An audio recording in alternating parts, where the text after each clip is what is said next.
Pues buenas tardes a todos. Muchas gracias por su presencia esta tarde aquí en el Museo Arqueológico Nacional. Bueno, yo, aparte de que me habían pedido que presentara la conferencia y que lo hiciera estas dos personas, por supuesto, estoy encantada porque son, aparte de unos colegas de la egiptología, unos amigos míos muy queridos de hace muchos años. En concreto, el profesor Padró, con el que empecé la aventura arqueológica en Egipto en Heracleópolis Magna, y luego con la doctora Esther Pons, que es mi compañera de departamento, y con lo cual creo que formamos un buen tándem las dos. Entonces, la conferencia se va a desarrollar como sigue. Primero hablará el doctor Padró, haciendo un resumen de todo lo que se ha hecho hasta ahora, y a continuación la segunda parte será la doctora Pons, quien contará los últimos hallazgos.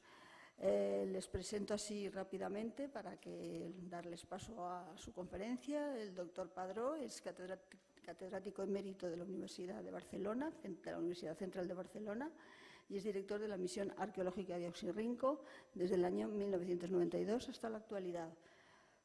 Fue subdirector de la Misión Arqueológica Española en Heracleópolis Magna entre 1984 y 1986, presidente y fundador de la Sociedad Catalana de Egiptología, director científico del Programa para la Potenciación y Difusión de la Misión Arqueológica de Oxirrinco entre la Universidad de Barcelona, la Universidad Rovira i Virgili y el Instituto Català de Arqueología Clásica.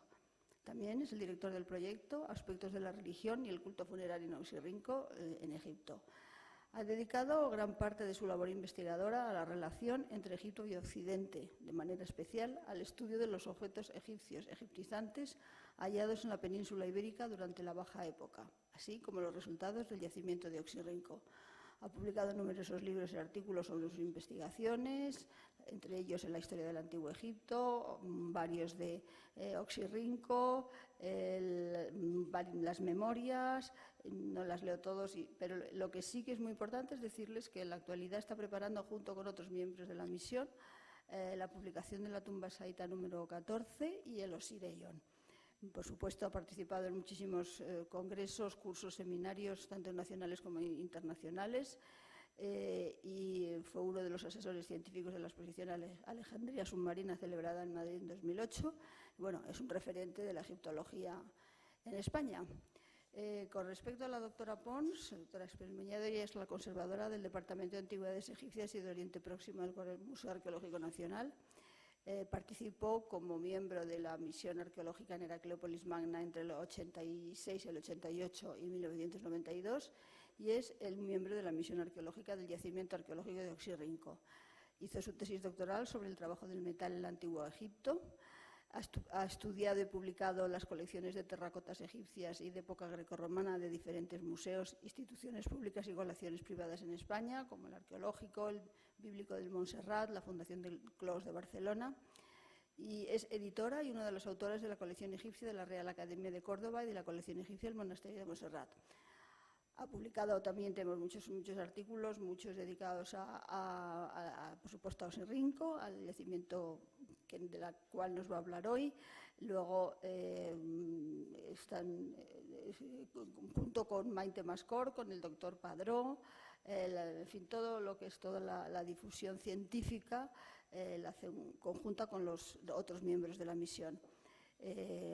Ya les he dicho que también la publicación de la tumba saíta número 14 y de los Osireyón, de este yacimiento, y también ha participado en cursos, seminarios, congresos, tanto nacionales como internacionales, entre ellos los congresos ibéricos de egiptología, los internacionales en el último en Florencia, y ahí ha sido también es miembro del CIPEC, del Comité Internacional para la Egiptología, dependiente de ICOM, y miembro del Consejo de Dirección entre 2001 y 2006. Comisaria adjunta de la exposición de los confines de Oriente y asesora también de otras exposiciones. Bueno, hay muchas más cosas, pero es que si no, prefiero darles paso. Como verán, no es necesario decir mucho más, ya están viendo ustedes con quién están, y les dejo con ellos porque a eso han venido, a verles a ellos. Muchas gracias.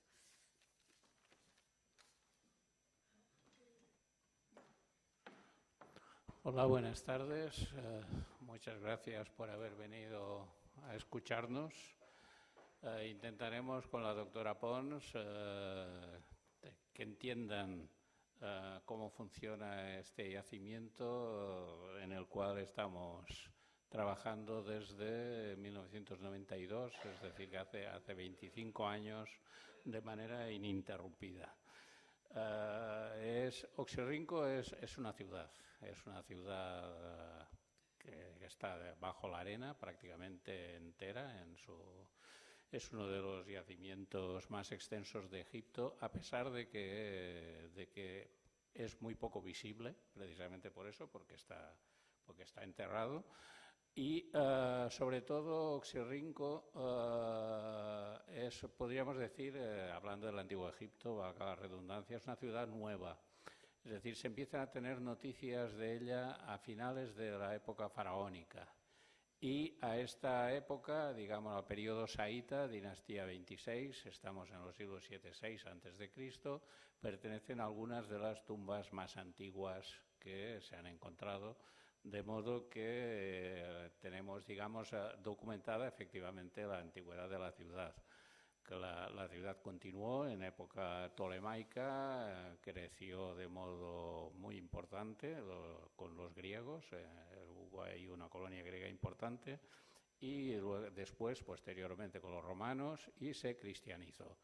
Y después de la conquista árabe empezó una lenta decadencia, de modo que actualmente es un pueblecito que está al lado de las ruinas y que se llama Bagnasa. Les he de explicar un poco en el mapa que tienen.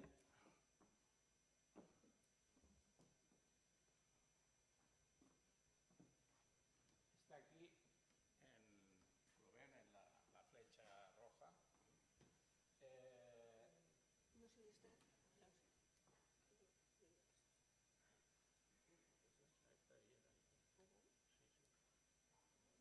¿Sí? Hola, vale.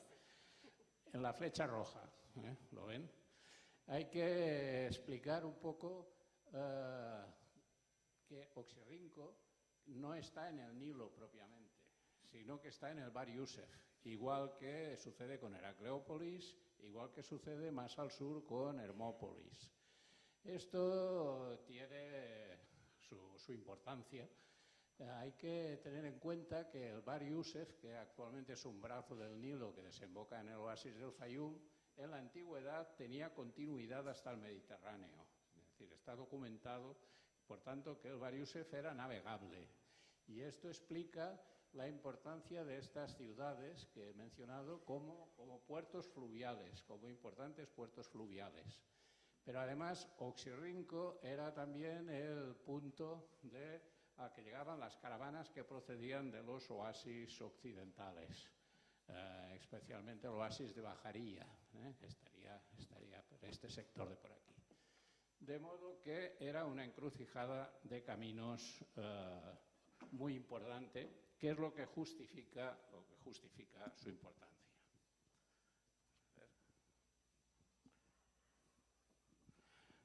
Vale, me oyen, ¿no?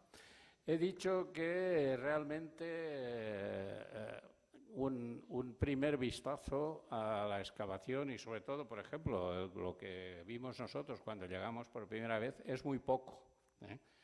Hay esta columna que están viendo ustedes en la diapositiva, que parece ser que habría sido dedicada al emperador bizantino Focas a principios del siglo VII. Hay otra columna de él dedicada a él en el Foro Romano, y que habría formado parte, en todo caso, de un tetrápilon, es decir, una encrucijada de calles importantes en época grecorromana. Luego lo verán mejor en un plano. Al fondo se ve un minarete que asoma. Debajo de este minarete hay una puerta monumental de época faraónica, en todo caso arquitectura típica faraónica. Vamos a verla, aquí la tienen. Pueden ver cómo el minarete se aguanta en equilibrio realmente inestable encima de uno de los montantes de la puerta. La puerta se ha hundido Pero ahí está, se ven los bloques perfectamente y es una de las puertas que daban al río. Desde aquí, desde la ciudad, se tenía acceso al Bar Yusef. Bien, aquí tenemos una de las famosas fotografías aéreas que hacemos con cometas infantiles. El procedimiento merece ser destacado porque estamos absolutamente avanzados con la técnica. Llevamos años luz de ventaja a los drones. Esto lo compartimos con la doctora Pérez Díez también. Y esta fotografía es antigua, es decir, que todavía no se ven algunos de los últimos sectores que hemos tenido en excavación. Es la necrópolis alta, la que hemos llamado necrópolis alta.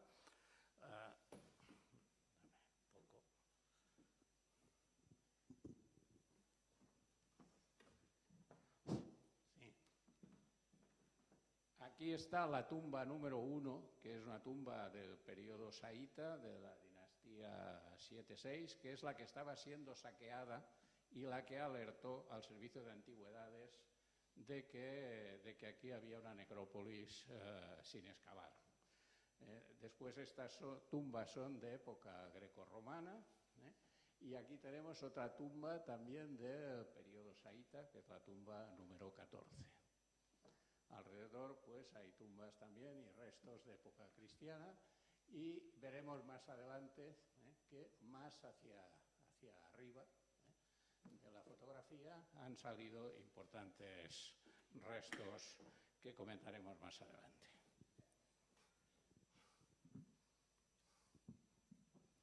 Bien, este es el interior de la tumba número 1. La tumba número 1 tuvo la desgracia de ser saqueada, pero en cambio está intacta, arquitectónicamente hablando. Y pueden ver pues las maravillas de la técnica constructiva de los egipcios en época saíta, con estas bóvedas de cañón. La tumba tiene múltiples cámaras, es realmente complicada, a pesar de que está probado de que se construyó de una sola vez. Y en el dintel que tienen a la izquierda, encima de una puerta, tenemos la consiguiente maldición osiríaca a quienes se atrevan a violar la tumba. Por suerte los ladrones entraron antes que nosotros. Bien. Esta es un aspecto de una de las paredes de la cámara principal de la tumba, que pertenece a su constructor, que era un señor, un sacerdote que se llamaba Jeret. Tiene el interés, aparte de eso, se trata de un texto religioso, evidentemente, pero tiene un interés para nosotros importantísimo, que es la primera vez que se ha encontrado el nombre de la ciudad de Oxirrinco en jeroglíficos, escrito en Oxirrinco mismo. Se llamaba Permetjet, y el nombre se encuentra, en fin, no me voy a levantar otra vez. Ahí.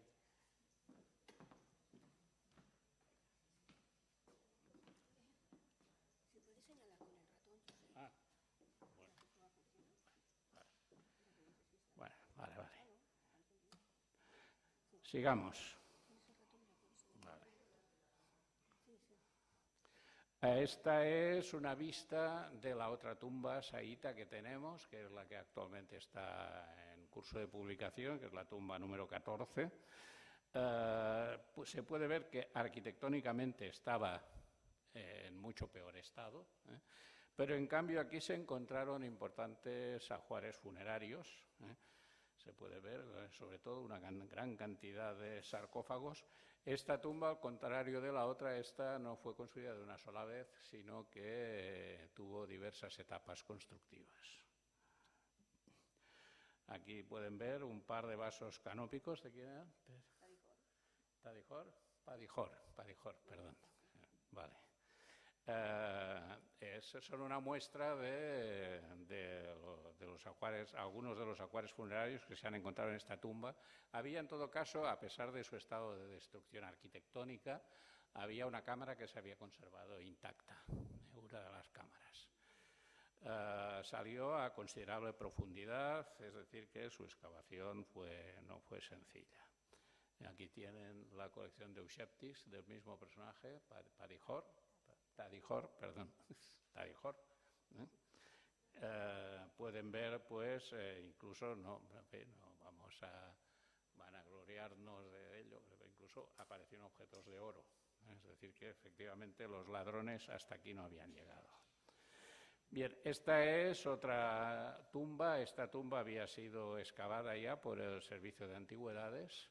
Es de época grecorromana y lo más interesante, además de los dioses que hay en las pinturas, en la parte de abajo de este sarcófago, es, no sé si llegan, ¿cómo se hace? ¿Los enseñas tú? Los dos peces que hay arriba. ¿Los ven? Están en mal estado, pero gracias a una fotografía antigua se han podido reconstruir. Uno de ellos es un oxirrinco y el otro es un lepidoto, y están afrontados. El oxirrinco es el pez que es el patrón de la ciudad y era el animal sagrado de la diosa Tueris, que era la patrona de la ciudad. Aquí tienen un aspecto de una de las momias romanas, la máscara que hemos encontrado de una chica joven. Se ha de decir que también la diapositiva es antigua, se ha podido reconstruir más. Actualmente la barbilla la tenemos entera. Pueden ver el peinado de la chica, los ojos incrustados. Esta es la célebre tumba, ¿qué número era este? 19. Esta tumba nos sacó el corazón del pecho. Estaba llena de momias, llena. Hemos evaluado que podría haber entre 70 y 80 momias. La tumba estaba entera, intacta. La verdad es que los primeros intentos de hacer alguna cosa fueron lastimosos porque están muy resecas, se deshacían en las manos. El Servicio de Antigüedades nos dijo que no las querían porque no tenían espacio para almacenarlas y al final opté por precintar la tumba. Está precintada actualmente y si dentro de 100 años alguien sabe más que nosotros, pues que la abra y que le saque mayor provecho, porque es que la verdad es que daba miedo tocar. Una cuestión, de todos modos, están todas momificadas, efectivamente, con pinturas, es decir, demuestra que la industria funeraria en Oxirrinco funcionaba de un modo increíble. Eran capaces de momificar, pues eso, 70, 80 personas de una sola vez. Y otra cuestión es a qué se debió esta mortandad. Guerras en esta época no sabemos que haya. Es de época romana. Es decir, que se nos ha ocurrido pensar quizá en alguna epidemia, algún tipo de enfermedad, una epidemia que se pudo extender. Y aquí tenemos al héroe del día, el pez oxirrinco, desprendido de la bóveda de una tumba romana. Pueden ver, siempre se había, los egiptólogos, es un error nuestro, se creía que el oxirrinco era un ser malvado que se había comido el falo de Osiris y además sería masculino, porque Oxirrinco es masculino, como todos saben. Pues bien, resulta que no, que es una señora, es la Oxirrinco. Hablando en propiedad, tendríamos que decirlo así. Y lo demuestra la corona atórica que lleva encima de la cabeza.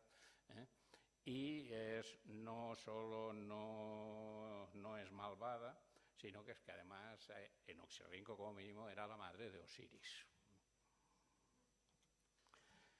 Bien, aquí tenemos una de las tumbas romanas. Es de una perfección increíble. Las tumbas romanas se distinguen de las más antiguas en que los bloques de piedra son más pequeños, pero en cambio siguen el mismo sistema constructivo.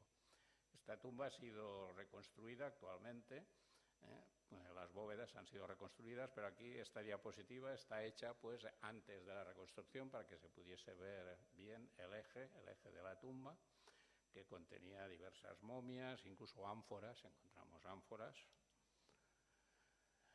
Por encima de las tumbas, de las tumbas grecorromanas, hemos encontrado estructuras de época cristiana.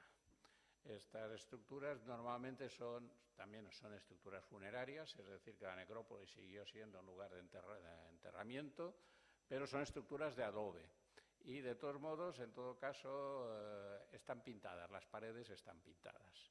Aquí tenemos pues un ejemplo de alguna de estas pinturas ya de época cristiana.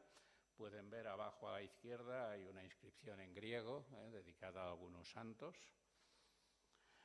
Estas pinturas, de mencionar, por cierto, que han sido arrancadas porque no se podía, era imposible conservar una pared de adobe a intemperie, de modo que vinieron algunos especialistas de estos que arrancan pinturas. La técnica interesó curiosamente al Servicio de Antigüedades y nos hicieron una exposición dedicada exclusivamente a este tema y semejantes, que estuve en el Museo del Cairo, en Alejandría y finalmente en el Museo Copto.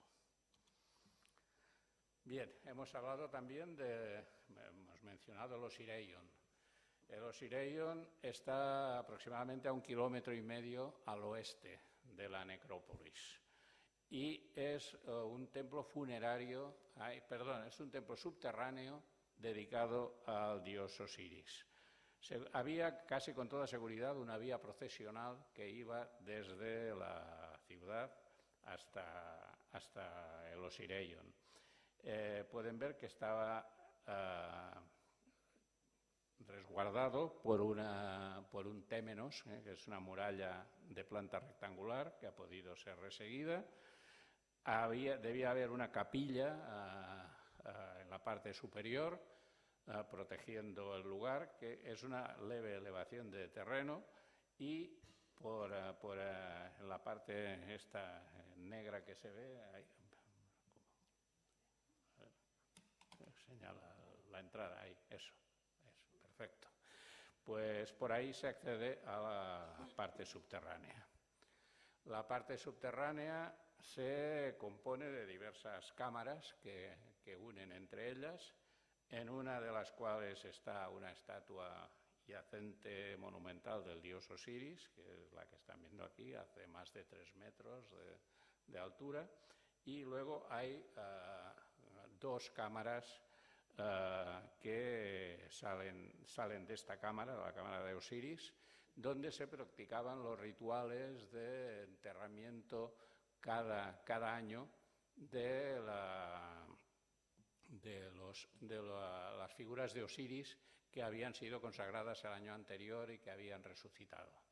Es decir, eran unas figuras de Osiris de barro, donde se habían puesto unas semillas que germinaban con la primavera, simbolizando la resurrección de Osiris. Entonces estas figurillas eran enterradas en unos nichos que ahora veremos. Aquí los tienen, los nichos en cuestión. Al fondo estaría la sala de Osiris. Hay que decir que, aunque la existencia de estos templos en otros lugares de Egipto es conocida, en todo caso el nuestro es el mejor conservado y el que ha dado más información. Pueden ver que está excavado en la roca como unas catacumbas y después pues está construido en el interior, está construido en piedra. La roca representaba un serio peligro, de modo que hubo que interrumpir los trabajos. Tuvimos que recurrir incluso a un ingeniero de minas. El arquitecto solo no sabía demasiado cómo funcionar. Un ingeniero de minas de la zona de León vino y nos apuntaló el yacimiento. Hubo más de una carrera para salir, oyendo ruidos extraños. Pero, en fin, al final todo acabó bien, el trabajo se ha podido terminar. Y entonces lo otro que es interesante de este monumento es que pueden ver que encima de los nichos hay inscripciones en hierático. Estas inscripciones en hierático señalan el año de enterramiento del Osiris en el interior del nicho. Y con eso tenemos una serie de años correlativos que van de Ptolomeo VI hasta Ptolomeo VIII. Después tenemos algún suelto más al fondo, e incluso en las lajas de cobertura se ha encontrado también un cartucho de Berenice, de la reina Berenice, que era una hermana de Cleopatra. Es decir, que tenemos perfectamente situados pues la época de utilización de este monumento. La otra cosa que ha llamado mucho la atención en estos últimos tiempos es esto que están viendo aquí, son oxirrincos. Encontramos, creo que fue 2014 o 2013, 13. Muy bien, son 2 depósitos con miles y miles de peces oxirrincos, algunos de ellos momificados, con signos clarísimos de momificación. Tuvo que venir un especialista de Bruselas a estudiarnos este material, que se puso enseguida a nuestra disposición, dado su interés. Y, en fin, tenemos pues efectivamente que el animal sagrado de la diosa Tueris, pues estarían enterrados a la derecha, ¿no? Pues estarían enterrados aquí, y pueden ver lo que se ve al fondo es la necrópolis, incluso la tumba número 1, y una escalinata, unos restos arquitectónicos que hacen pensar que podía haber algún tipo de monumento religioso en esta zona, destruido desgraciadamente. Bien, después les he hablado a enseñarles la foto al principio de las excavaciones que hemos hecho más al sur, que estaban arriba en la fotografía. Aquello en aquel momento no se veía. Aquí estábamos excavando unas tumbas de fosa que se ven a la izquierda, y nos apareció una calle impresionante, una vía impresionante, empedrada, con grandes losas, con dos hileras de columnas a lado y lado. Se ven, todo esto está derruido, caído, pero se ven las bases de las columnas, se ven. Y en el centro nos salió una estructura misteriosa, que aquí apenas se adivina. La estructura había sido rellenada ex profeso con elementos arquitectónicos procedentes de la vía. Bien, he de señalar que la vía es del Alto Imperio, de época del Alto Imperio, siglos I, II de nuestra era. Bien, hubo que hacer un montaje, luego Esther se lo enseñará un poco con más detalle, pero me han hablado de 3 toneladas de piedras que hubo que sacar de aquí, dentro. Hubo que comprar un polipasto, que lo ven por allí a la derecha, con una vagoneta de Covil, sacando elementos durante toda una campaña. Y, en fin, finalmente se ha podido despejar. Esto es lo que había debajo de esta enorme cantidad de piedras. Esta columna que se ven aquí, está entera, es de arriba, ¿eh? Lo que pasa es que se ha quedado ahí porque es que no la hemos podido sacar, pero no hay que engañarse. Se trata de una cripta con 4 pilastras, que más o menos destruidas, que sostenían el techo, la techumbre. Esta estructura es anterior a la vía romana, pero en todo caso fue cristianizado. Los cristianos se la hicieron suya, pusieron pinturas en las paredes, hay inscripciones en griego. Esta pintura en concreto, la más antigua es la de la derecha, al comienzo de la excavación, pueden ver que hay arena todavía debajo. se consolidó y el año siguiente se terminó la excavación, por eso la parte de arriba está engasada para conservarla. Y aquí, si se me permite un momento, pues tuvimos nuestro pequeño show mundial planetario, porque hicimos un informe para la prensa que se lo entregamos al Servicio de Antigüedades en francés, explicando que habíamos encontrado unas pinturas paleocristianas. El Servicio de Antigüedades lo tradujo al árabe, del árabe al inglés, lo pasaron por todo el mundo mundial y las pinturas paleocristianas fueron las pinturas más antiguas de Cristo. Y ya tenemos el cirio organizado. Me llamaron del Vaticano, del Japón, de Estados Unidos. Explícales que no, que tú no has dicho eso. Traduttore, traditore. En fin, para que vean lo peligroso que es. En fin, se trata de una imagen de un joven, eso sí, es una pintura paleocristiana. Y creo que aquí acabo. Esta es uno de los hallazgos estrella del 2014, ahí sí que no me equivoco. Es la tumba de un escriba. La ciudad de los papiros, donde han salido miles y miles de papiros, no se había encontrado nunca un kit completo de escriba como lo tenemos aquí.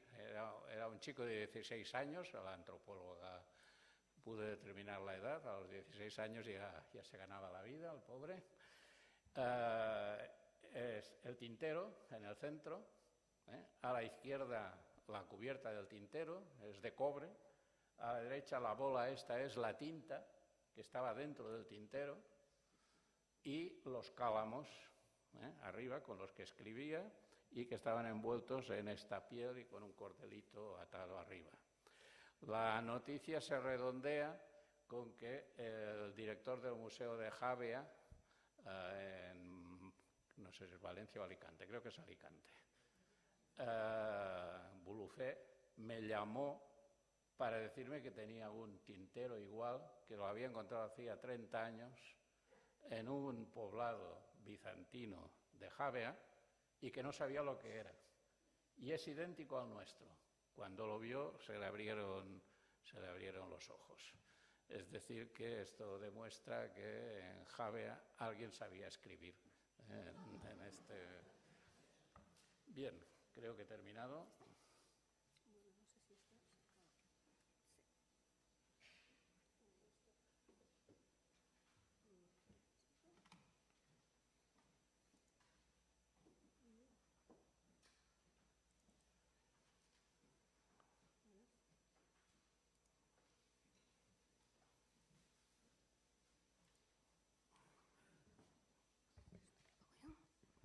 Bueno, buenas tardes a todos y muchas gracias por estar aquí. Bueno, yo voy a hablar de... Bueno, no voy a hablar de nada, que no sé qué... ya está. Yo voy a hablar de los últimos descubrimientos en la ciudad de Uxirrinco, desde el 2014 hasta la actualidad. Nosotros, la última campaña de excavación fue en noviembre y diciembre del año 2016 y esperamos volver, por supuesto, este año. Algunas de las imágenes ya las ha mostrado el doctor Padró, pero bueno, yo las voy a mostrar algunas más imágenes, lo haré más exhaustivo. Bueno, esto, mira. Bueno, creo que ya han visto, una imagen del sector 24. Entre los años 2014 y 2015, anteriormente en el 2013, ya se empezó a plantear la idea de que este edificio, esta construcción, no se podía ya trabajar porque, ya ven la imagen, toda la cripta estaba cubierta de fustes, de columnas, de bases, de capiteles, de bloques de piedra pertenecientes al edificio y que, por lo tanto, ya no se podía trabajar, sobre todo por seguridad, y que luego, imposible hacer nada en estas condiciones. Así que nos planteamos la posibilidad, o se planteó ya la posibilidad, de, con un polipasto, intentar sacar todos aquellos bloques de piedra que hubiera. Bueno, el polipasto lo compramos, por cierto, lo demás no, pero el polipasto sí. Es verdad que durante la campaña de 2014 prácticamente todo un equipo de la excavación estuvo trabajando en este lugar y además también la idea no solamente era sacarlo, por supuesto, sino intentar ya restaurar, consolidar y trabajar en el interior. Ya habíamos visto que las paredes de esta cripta tenían pinturas, decoración pintada, que luego verán, y que luego también tenían escritura, y por lo tanto había que consolidar antes de que todo esto se perdiera. Bueno, esta es la imagen, otra imagen vista desde otra perspectiva. Una vez se habían quitado las casi más de 3 toneladas de bloques de piedra y de furas. La única que quedó, bueno, pues es este bloque, esta columna, que tiene casi 4 metros, 3,90 metros de longitud, y que era imposible hoy por hoy sacarlo, ¿eh? Pero ya ven que algunas de las zonas de las paredes ya se ha empezado a consolidar y a restaurar, que esa era la idea, que no se perdiera absolutamente nada. Y esto es parte de las imágenes.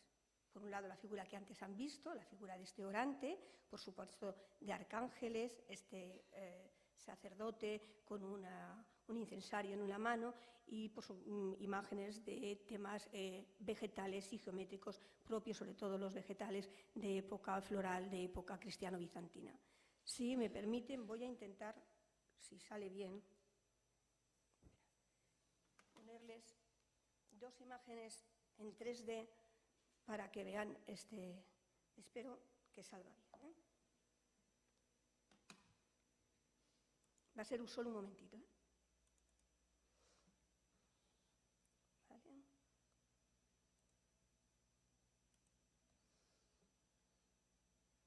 Bueno, está cargando.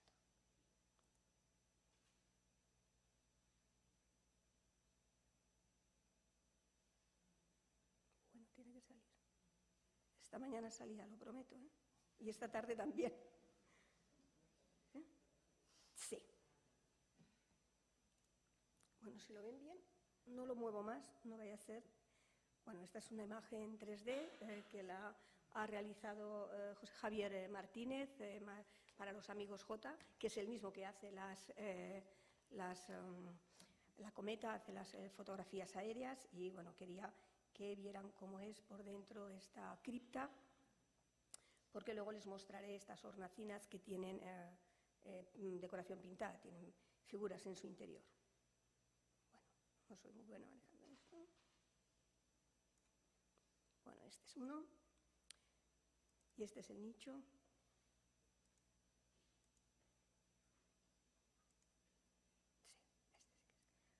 este sí que es. Vamos a ver si lo voy a poder poner más.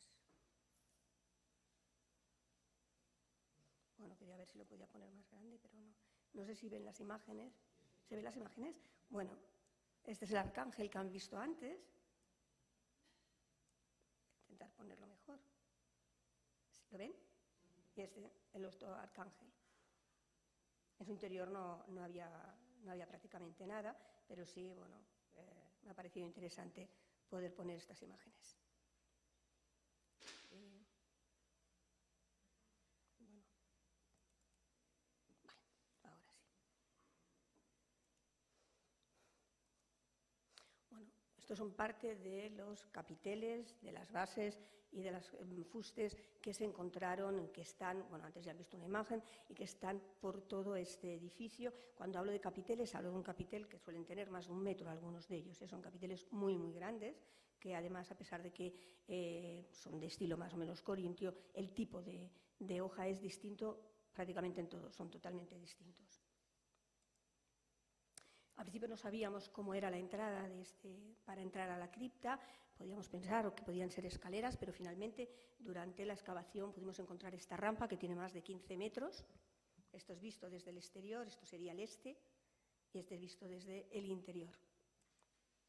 Esto es una fotografía aérea, la rampa y el edificio. Esto durante el 2014-15, cuando ya habíamos extraído todos estos bloques de fustes de columnas, de bases, etc.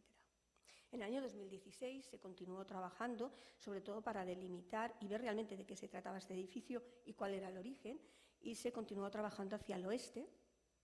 Y este año, bueno, por supuesto, seguimos encontrando parte del suelo y pudimos llegar hasta el final, hasta el límite de momento de este edificio.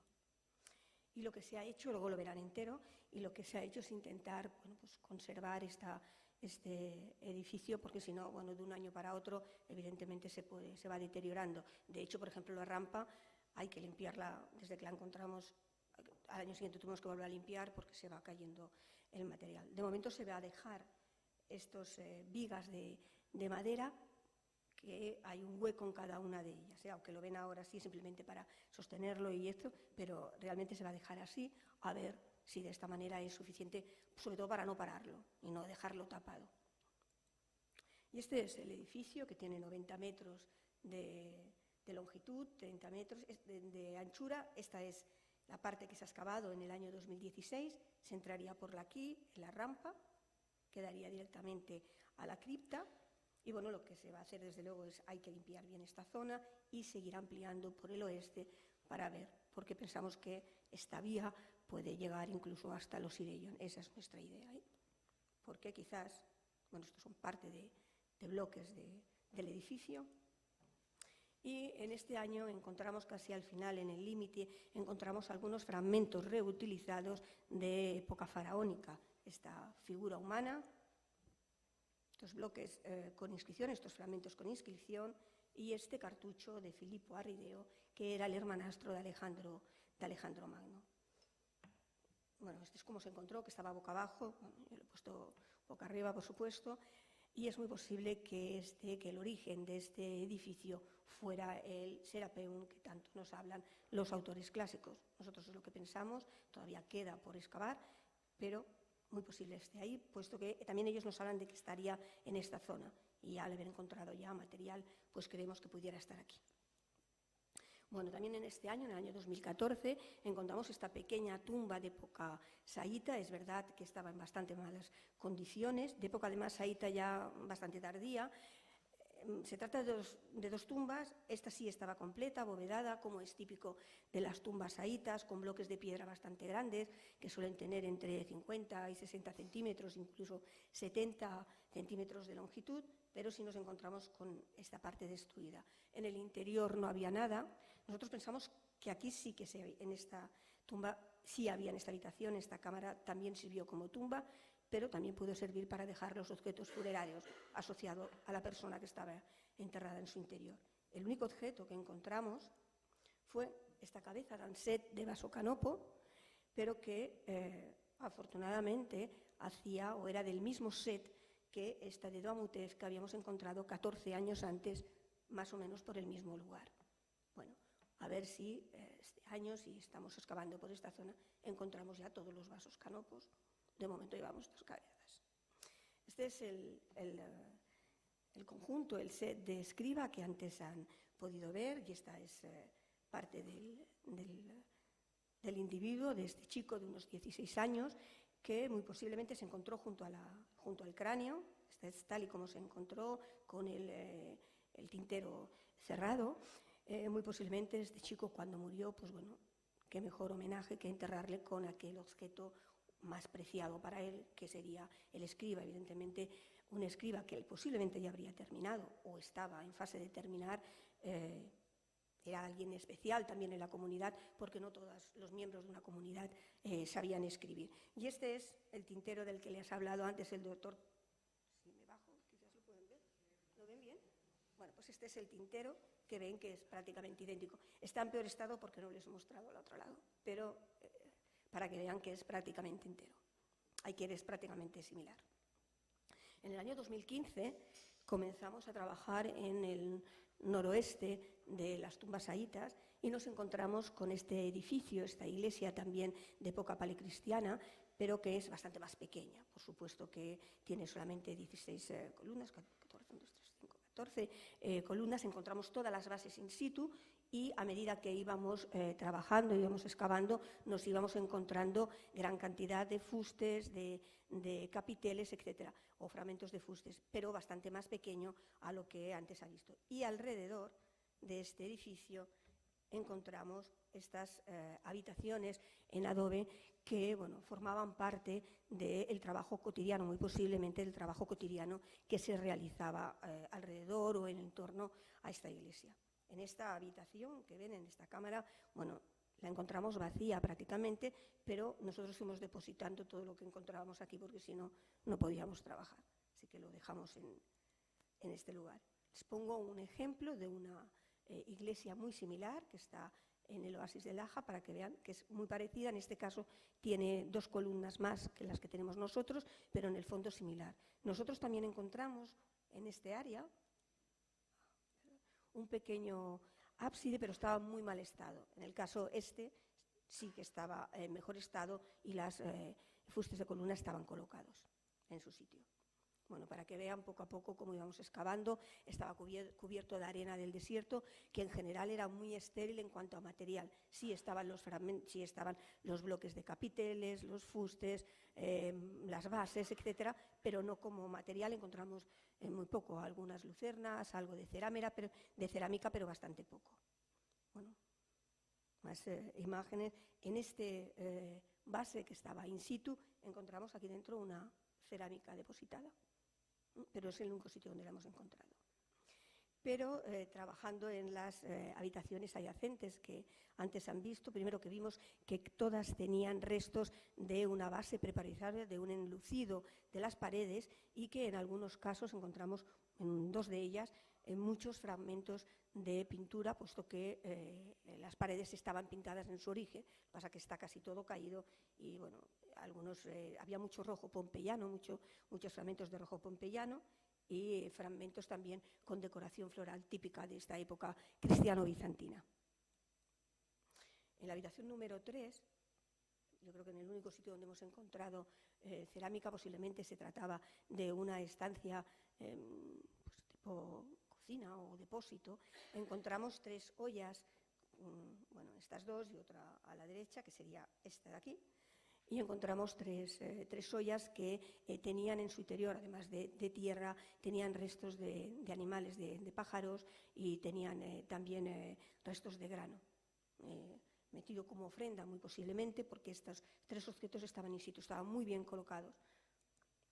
Y encontramos en medio de esta habitación, en el centro, totalmente incrustado en el suelo, en el pavimento, esta ánfora. Este es Bernat Burgaya, nuestro restaurador, que bueno, esta ánfora estaba bastante rota, esta tinaja, perdón, estaba bastante rota, pero al final pudo reconstruirla completa. En el interior de esta tinaja, también aparte de tierra, encontramos numerosos restos de animales, sobre todo de pájaros, y fragmentos de cerámica. Y esta copa, este quilis, estaba también en el interior de esta cerámica.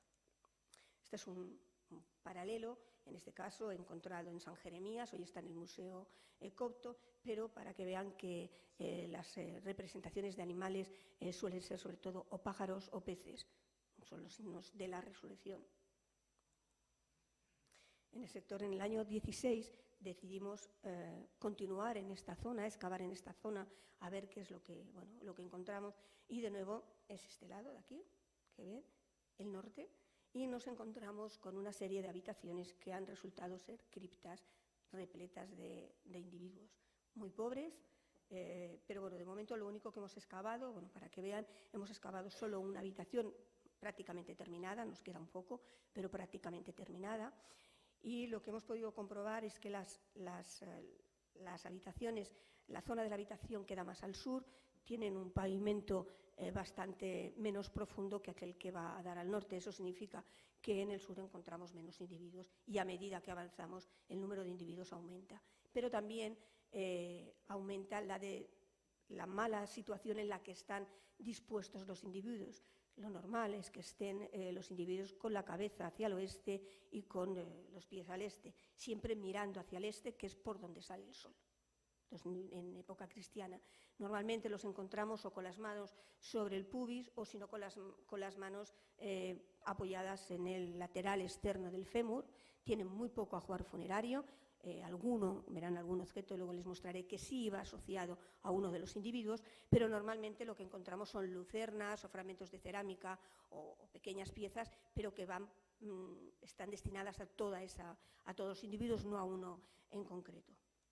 Bueno, nuestros compañeros trabajando en limpiando estos individuos. Y en esta habitación se trata, esta que ven aquí, una habitación bastante grande, la número 3, que tiene estos 4 compartimentos que más o menos están separados, son de adobe y más o menos a 60 o 70 centímetros de profundidad ya empiezan a salir individuos. Así que de momento los hemos dejado, bueno, primero que se nos acababa la campaña y luego que teníamos demasiados para estudiar. La antropóloga pobre no daba abasto, entre lo del anterior y lo que le íbamos dando nosotros ya no daba abasto, ¿no? Pero bueno, de momento ahí se han quedado para futuras excavaciones. Esta es una vista aérea también de José Javier Martínez. Esta es la habitación primera que han visto. Hemos podido terminar toda esta zona, pero esta zona es mucho más profunda. De momento hemos sacado más de 65 individuos y lo que nos queda aquí solo. Pero claro, aquí ya empiezan a salir, aquí también y aquí también. Encontramos también más habitaciones de adobe a medida que avanzamos. Este catafalco que posiblemente comunica esta habitación con 3 habitaciones más y que servía para depositar al difunto mientras pues, se llevaba a cabo algún tipo de rezo o los familiares y amigos, etcétera, se despedían del difunto antes de enterrarlo. En la habitación número 1 pudimos comprobar que a medida que van depositando los individuos unos encima de otros, ya ese orden de ponerlos con la cabeza hacia el oeste y los pies hacia el este se pierde. Ya los ponen a montón y ya más arriba más todavía, ¿no? No están en muy buen estado, a veces es difícil porque están muy aprisionados y a veces es difícil de saber qué mano corresponde a cada cuerpo, pero bueno, más o menos creo que de momento creemos que los hemos identificado todos los que hemos sacado correctamente. Esto es parte del material, ya digo que es un material no muy rico, bastante pobre, pero sí hemos encontrado muchas lucernas. Bueno, este pequeño bote posiblemente de col, el Museo Arqueológico ya tiene uno muy parecido también, y este dado que sí iba con un individuo, lo llevaba al lado de la mano, posiblemente lo llevaba en el interior, pero la mano la tenía extendida, pegada en el fémur, pero posiblemente se la cerraron con el dado. Y bueno, llama la atención el que hayamos encontrado también este tipo de lucernas de tipo rana, muy propias del siglo II, III y IV, sobre todo para los cristianos, puesto que la rana pues, significa o es símbolo de resurrección, de un nuevo renacimiento. Bueno, estas son las habitaciones, este es el catafalco, y estas son las habitaciones 4 y 5, pues lo mismo digo, como a 70 o 60 centímetros, nos comenzaron a aparecer más individuos, de momento se ha dejado. Esta es la puerta de la número 5, la única que hemos encontrado que tiene puerta de verdad con estos bloques de piedra enmarcada, y bueno, hasta aquí llegamos este año. El año pasado, vamos, la campaña anterior. Pero nosotros también trabajamos en este sector 30 en el año 2016, este sería lo que acaban de ver ahora, y en el sector 30. Llama la atención que, mientras que en este lado se han encontrado criptas con numerosos individuos, aquí son criptas individuales tipo pozo, que tienen 2, 3, 4 metros de profundidad, y yo les garantizo que para entrar es un problemón, así que cuando es muy pequeña me toca entrar a mí, que soy más pequeña, y cuando más grande yo digo que entren los demás, así que vamos así, turnándonos. Normalmente este tipo de tumbas tiene un túmulo. A veces están abiertas, pero en ocasiones tienen un túmulo como el que ven, e incluso es abovedado en algunos casos. Este es parte del pozo, luego es un tanto difícil para salir, pero bueno, salimos siempre, ¿no?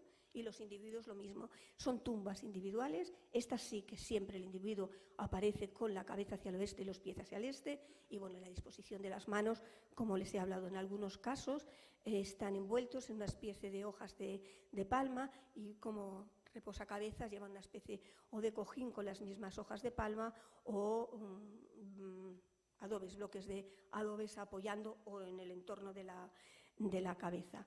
Encontramos también otro dado, ya no lo pongo, pero que acompañaba a este difunto. Siempre han sido individuales, aunque hay que decir que hace unos años encontramos una fosa de este tipo que tenía una mujer, era un individuo femenino, y que tenía en su cavidad pélvica tenía un feto en su interior. Debió de morir durante el parto o poco antes porque lo tenía completo prácticamente, ¿no? Pero lo normal es que sea... por cierto, además encontramos una moneda islámica dispuesta, aunque esto es un cementerio cristiano, dispuesta sobre la pelvis. Pero esto es un caso aislado, ¿eh? Bueno, para que vean una extensión, encontramos más de 35 tumbas, y hasta ahora de momento las hemos excavado todas, suponemos que seguiremos encontrando más, pero bueno, hasta ahora están excavadas todas. como algo, en este caso, más señalado, pues esta estela con la cruz y las cruces en rojo. Hay que ver realmente qué significa esto, porque así no queda y está fragmentada, pero bueno, de momento está en estudio. Esto es lo que se ha excavado este año, el sector 29, el 30 y lo que se excavó en el año 2015. Es una sección bastante amplia, pero como ven, también en el año 2015 encontramos este tipo de fosas. Hay o criptas o fosas individuales. Y los últimos días de la excavación, esta es la tumba número 14, que antes han visto, les ha mostrado el doctor Padró. Pues bueno, al este de la tumba 14, que nos quedaba un gran perfil de 7 metros hacia arriba, ya decidimos que había que empezar a trabajar allá y comenzamos a excavar. Al principio nos salió un poco de material, luego lo verán, pero al poco, al metro y medio más o menos, comenzó a salir esta estructura de ladrillo que tiene, bueno, unos 10 metros de diámetro y que está cubierta totalmente de arena del desierto, limpia, clara y estéril en cuanto a material arqueológico. De momento, sí es verdad que tenemos estos primeros bloques que pertenecerían a alguna estructura y nos ha salido esta estructura abovedada, pero ahí se ha quedado. Esto es el perfil, por lo tanto, tenemos ahora un perfil bastante amplio para poder trabajar este año. Tiene una profundidad, a ver si sale, sí. Este es el ladrillo, 79 centímetros más o menos de anchura. Hemos excavado, se ha excavado solamente en este lateral, de 2,60 metros de momento, pero continúa hacia abajo y son ladrillos como de unos 25 centímetros, más o menos 27 centímetros, y una extensión, un diámetro, como antes he dicho, de unos 10 metros. Nosotros no sabemos, bueno, es una vista aérea, para que se hagan una idea. Suponemos que se cierra porque toda esta parte no la tenemos, pero de momento no sabemos qué es. Es algo estéril, nunca nos había aparecido y bueno, hay diversas hipótesis, bueno, variopintas de qué puede ser. Podría ser parte, barajamos una posibilidad, ahora parece casi descartada, parte de los restos de una noria posterior, desde luego, a época saíta. Bueno, doctor Padró opina que a lo mejor podría ser. Hay que acabar. Así que ya veremos lo que es. Nosotros no lo sabemos. Si alguien tiene alguna idea, desde luego la aceptamos, porque nosotros no sabemos qué tipo qué es en este caso, ¿no? Nuestra idea es, desde luego, continuar este año en esta campaña, que posiblemente iremos en el mes de noviembre o diciembre, e inshallah, pues poder trabajar en esta zona y en el edificio cristiano-bizantino que antes han visto, y bueno, posiblemente extendernos en la zona de las criptas, porque bueno, hay que, desde luego, igualar el terreno y ver qué sucede, dónde acaban estas criptas que antes se han visto y qué hay en la parte inferior de estas criptas.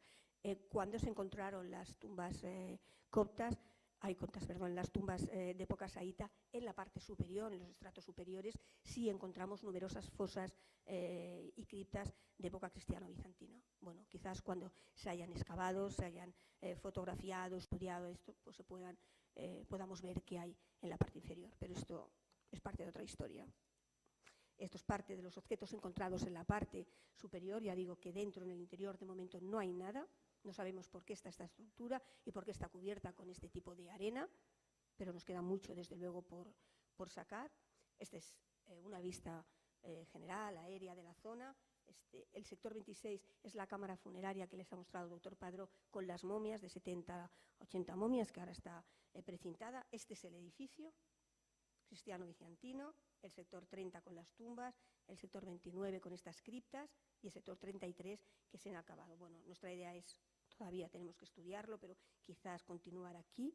Desde luego el sector 33 es prioritario para ver qué es esa estructura y desde luego continuar en este pavimento para ver si este pavimento continúa más allá, aunque como edificio ha terminado, posiblemente como pavimento no haya terminado y nos pueda encaminar paso a paso, 1,5 kilómetros hasta el Osireio. Eso es nuestro deseo. Esta es la última imagen, es la casa donde nosotros vivimos, está como a 300 metros, fue construida por la Universidad de Barcelona y bueno, aquí vivimos, estudiamos, dormimos, comemos y nos lo pasamos también bien, que hay momentos también de diversión, por supuesto. Y este es un almacén. Hace unos años el Servicio de Antigüedades egipcio construyó, sé si 39 o 49 edificios parecidos, más o menos en un entorno de 30 a 40 kilómetros para las misiones arqueológicas, también misiones de ellos, un poco para que aquellas piezas que fueran, es una especie de almacén también laboratorio para que aquellas piezas que realmente fueran muy importantes pudieran estar aquí, bueno, en este almacén. Nosotros el resto de las piezas los tenemos en un almacén en el interior de la casa. Bueno, nosotros tenemos la suerte que nos lo han construido a unos 100 metros, o sea que lo tenemos más cerca todavía que la excavación, y hasta ahora hay que decir que cuando les hemos pedido algún favor, ver las piezas, estudiarlas, porque evidentemente hay veces que no te da tiempo a estudiarlas y las piezas se las llevan, aquellas que son más importantes, bueno, nunca hemos tenido un problema, les hemos dicho, bueno, nos interesa ver tal pieza, bueno, pues mañana. O sea, que decir que jamás hemos tenido problemas con ellos, así que esperemos que así continúe. Y bueno, muchas gracias y esperemos que el año que viene podamos aportarles más hallazgos. Muchas gracias.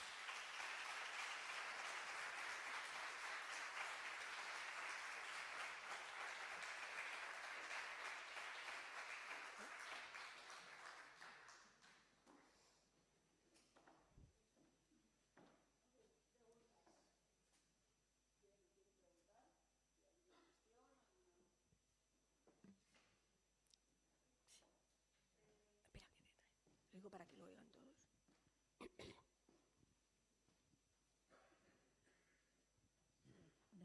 Quería preguntarle que además de España, ¿qué otros países participan en las excavaciones? ¿Y quién financia estas excavaciones? ¿Esta en concreto o las excavaciones en general? Bueno, pues esta en concreto. Bueno, por ejemplo, en esta concreto nosotros trabajamos también con la Universidad de Montpellier, que financia las... Uy. ¿Quieres este? Toma.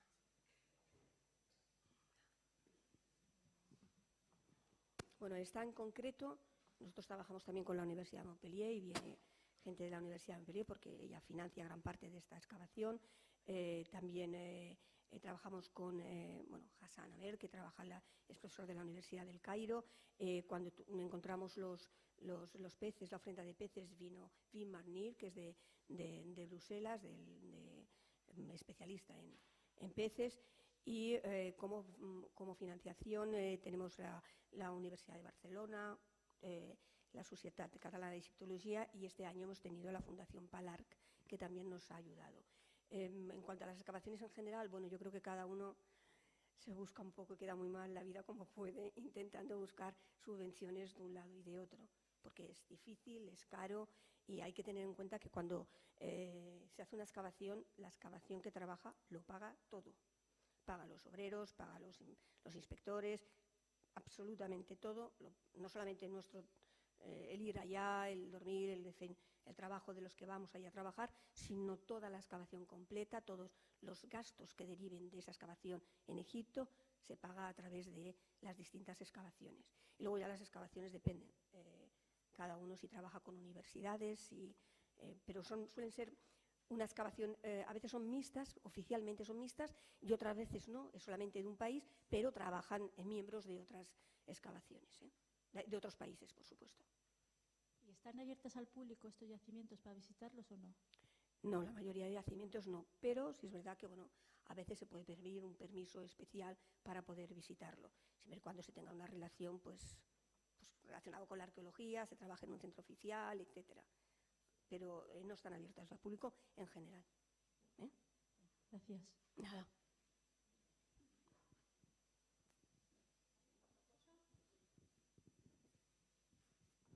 Yo les quería preguntar, la basílica esta, relacionada con cristiano-bizantina, ¿en principio está relacionada con otras como la del Monte Sinaí? O ¿se sabe situarla? ¿Es de la época siglo VI?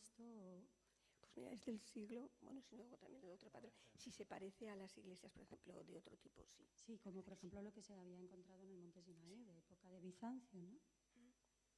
Hay iglesias parecidas, por ejemplo, la de San Juan de Letrán, es muy similar, y algo más pequeño, pero tiene la estructura similar a la de San Pedro del Vaticano. Sí, porque he visto que es basilical. Tiene su origen, sobre todo en estas iglesias, tiene su origen en las iglesias sirias, pero sí, por supuesto, tenemos paralelos. Bueno, tengo por ahí alguna imagen, pero no no la tengo ahora aquí, pero sí que tenemos paralelas. Gracias. De 5 naves, características de 5 naves. Las relaciones con la gente de ahí, en estos tiempos un poco revueltos, ¿cómo se producen? Si están tranquilos o con una cierta incomodidad. No, lo que pasa es que esto ya lo he explicado hace un rato, pero bueno, no me importa explicarlo delante de ustedes. Estamos en una zona muy aislada y muy tranquila. Son 200 kilómetros al sur del Cairo, en una zona donde no hay extranjeros. Y además el yacimiento en principio no es visitable, hay que solicitar un permiso especial. Entonces, ellos mismos comentan alguna vez que claro, que si hay algún intruso, los mismos habitantes del lugar son los primeros que se dan cuenta, porque ven una cara que no conocen. Es decir, que en este sentido son los mejores vigilantes. Pero bueno, la anécdota definitiva que me la contó el doctor Hassan, una conversación que tuvo él con un grupo de habitantes del pueblo, un día pues que le contaban los habitantes del pueblo que no les gustan los forasteros, que no está. Y el doctor Hassan dijo, bueno, dice, ¿y los españoles? Y dice, no, dice, estos son la misión. Es decir, que estamos en un estadio intermedio entre el forastero estricto, que puede ser egipcio, simplemente de otro lugar que a ellos no le conocen, ¿no? O los habitantes del lugar. Es decir, que en principio, repito, es una zona muy tranquila. Crucemos los dedos. Manchester también era tranquilo. No, pero de momento no ha pasado nada. Ni nosotros como mujeres, que además casi todos somos mujeres, nunca hemos tenido ningún problema. Eso sí, no puedes excavar con pantalones cortos, ni se te ocurra, ni hombres ni mujeres. Y bueno, en nuestro caso, cuando a veces llevamos camisetas de manga corta y nos la queremos poner un poco, hace mucho calor, les pedimos permiso. Claro, todos dicen que sí, por supuesto. Pero nosotros les pedimos permiso para subirnos aquí con un kiri-kiri, una pinza, porque hace mucho calor. Pero nunca hemos tenido ningún problema. Yo creo que si respetas un poco sus costumbres, aunque a veces no compartas esa costumbre, pues ellos también lo agradecen. Yo diría, me atrevo a apostillar algo más. Estamos, digamos, tan integrados. Yo he ido a entierros, funerales y bodas. Es decir, Sí, estamos muy participamos de la vida social del lugar. A mí me gustaría saber en qué punto se encuentran los descubrimientos de papiros en Oxirrinco. Si sigue habiendo o está parado. Mal, porque donde estamos excavando no hay papiros. No quiere decir que no hayamos encontrado alguno. Y efectivamente, además, alguno que hemos encontrado, pues demuestra la teoría de dónde encontraron la mayoría de papiros los ingleses hace más de 100 años, en las terreras, en las escombreras. Es decir, era material de desecho que tiraban. Y efectivamente en algunas de las terreras que hemos encontrado ha aparecido algún papiro. No es, ya digo, no es único, también hemos encontrado excepcionalmente algún otro papiro, pero realmente la cosecha de papiros, la cosecha importante de papiros sigue estando en Oxford, no somos nosotros. Nosotros, en cambio, lo que tenemos son inscripciones. Antes de llegar a nosotros, bueno, mi señora, la doctora Piedrafita, es helenista. Antes de llegar a nosotros, pues habían 2 inscripciones griegas en Oxirrinco, una de las cuales perdida, además. Actualmente, pues hay 27, 28. Y además, algo también sorprendente e interesante es que tenemos ya 2 fechas absolutas con la era de Diocleciano. Es decir, que es algo a tener en cuenta, porque estas fechas son rarísimas, como nos ha comentado algún especialista con quien hemos hablado. Aquella gente es que no sabían en qué año vivían. Cuando ponían una fecha máximo ponían el mes, ponían la inyección, que era el periodo en que habían de pagar la contribución al Estado, pero el año no lo sabían. Y entonces, pues, es la era de Diocleciano, de los mártires, que no son años de reinado de Diocleciano, atención, porque habría vivido 400 años el hombre, ¿no? Se adoptó a partir de este momento la costumbre, pues, de fechar a partir del advenimiento de este emperador, que es el 284. Y ya digo, pues gracias a esto tenemos fechas absolutas que además nos confirman lo que nos está diciendo la arqueología, es decir, que nos van perfectamente.